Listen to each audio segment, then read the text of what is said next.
Hi friends, welcome back to my Dr. Subi's All About Health channel. Thyroid gland thyroxine ஹார்மோனை சுரக்குது. இந்த hormone நம்ம உடம்புடைய metabolic ரேட்டை regulate பண்ணுறதுக்கும் இருதயம் நல்லா ஃபங்க்ஷன் ஆகிறதுக்கும் ஹெல்ப் பண்ணுது. அது மட்டும் இல்லாமல் மூளையோட வளர்ச்சிக்கும் ரொம்ப முக்கியமானது. உணவுகளுடைய செரிமானம் நல்ல முறையில் ஃபங்க்ஷன் ஆகிறதுக்கு இந்த ஹார்மோன் ரொம்ப அவசியம். சதைகளுடைய டெவலப்மெண்ட்டுக்கும் ஆரோக்கியத்துக்கும் தைராய்டு ஹார்மோன் ரொம்ப முக்கியம். இந்த தைராய்டு ஹார்மோன் கம்மியாக சுரக்கும்போது என்னென்ன சிம்டம்ஸ் வருங்கிறது தெரிஞ்சால் தான் அதை ஏர்லியாக கண்டுபிடிச்சி ட்ரீட்மெண்ட் கொடுக்க முடியும். தைராய்டு ஹார்மோன் கம்மியாக சுரக்கும்போது உடம்புல என்னென்ன பாதிப்புகள் உண்டாக்கும் அப்படிங்கிறத பார்க்கலாம் வாங்க. முதல்ல உடல் சோர்வு. தைராய்டு ஹார்மோன் கம்மியாகும்போது மெட்டபாலிசம் ஸ்லோவாகும், மசில் வீக்னஸ் இருக்கும். இதனால் நம்ம நார்மலாக பண்ணுற டே டு டே ஆக்டிவிட்டீஸே பண்ண முடியாத அளவுக்கு உடல் சோர்வு அதிகமாக இருக்கும். அடுத்தது உடல் எடை கூடுறது.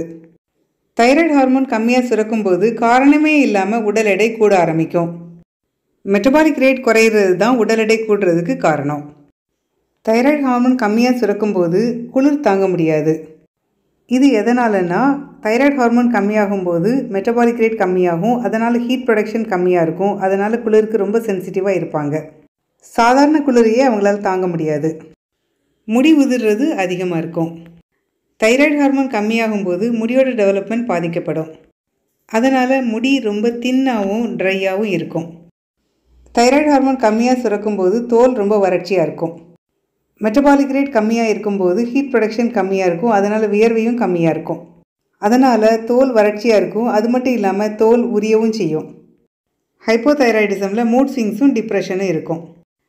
மூளையில் உள்ள நியூரோ டிரான்ஸ்மிட்டரை பாதிக்கிறதுனால இந்த ப்ராப்ளம் இருக்கும். மனசோர்வு அதிகமாக இருக்கும். சில நேரம் சந்தோஷமாக இருப்பாங்க, சில நேரம் ரொம்ப சோகமாக இருப்பாங்க. இந்த மாதிரி மனநிலை மாறிக்கிட்டே இருப்பாங்க. சில பேருக்கு மறதி அதிகமாக இருக்கும்.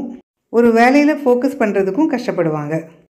பிரெயினோட ஃபங்க்ஷன் ஹைப்போதைராய்டிசமில் ஸ்லோ ஆகிறதுனால இந்த ப்ராப்ளம் வரும். அடுத்தது மலச்சிக்கல். தைராய்டு ஹார்மோன் கம்மியாகும் போது செரிமானம் பாதிக்கப்படும். இன்டெஸ்டைனோட மூமெண்ட்ஸும் ஸ்லோவாக இருக்கும். அதனால் கான்ஸ்டிபேஷன் வரும். தைராய்டு ஹார்மோன் கம்மியாகும் போது இருதய துடிப்பு கம்மியாகும். இதனால் தலைச்சுத்தும் மயக்கமும் வரும். மசில் வீக்னஸும் ஜாயிண்ட் பெயினும் ஹைப்போதைராய்டிசமுடைய ஒரு அறிகுறி. மசில் மற்றும் எலும்புடைய மெட்டபாலிசம் பாதிக்கப்படுறதுனால இந்த ஜாயிண்ட் பெயின்ஸ் வருது. மூட்டுகளும் ஸ்டிஃபாக இருக்கும். முக்கியமாக கை கால் முதுகெலும்புகள் பாதிக்கப்படும்.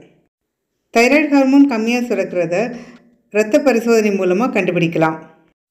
இந்த அறிகுறிகள் உங்களுக்கு இருந்ததுன்னா டாக்டர் கன்சல்ட் பண்ணுங்கள். ஹைப்போதைராய்டிசமை ஈஸியாக ட்ரீட் பண்ணிடலாம். இந்த அறிகுறிகள் எல்லாம் சாதாரண அறிகுறிகள் தானேன்னு சொல்லி ட்ரீட்மெண்ட்டை டிலே பண்ணக்கூடாது. ஓகே ஃப்ரெண்ட்ஸ், அடுத்த வீடியோவில் இன்னும் இன்ட்ரெஸ்டிங்கான விஷயத்தோடு உங்களை மீட் பண்ணுறேன். Until then take care, see you, bye bye.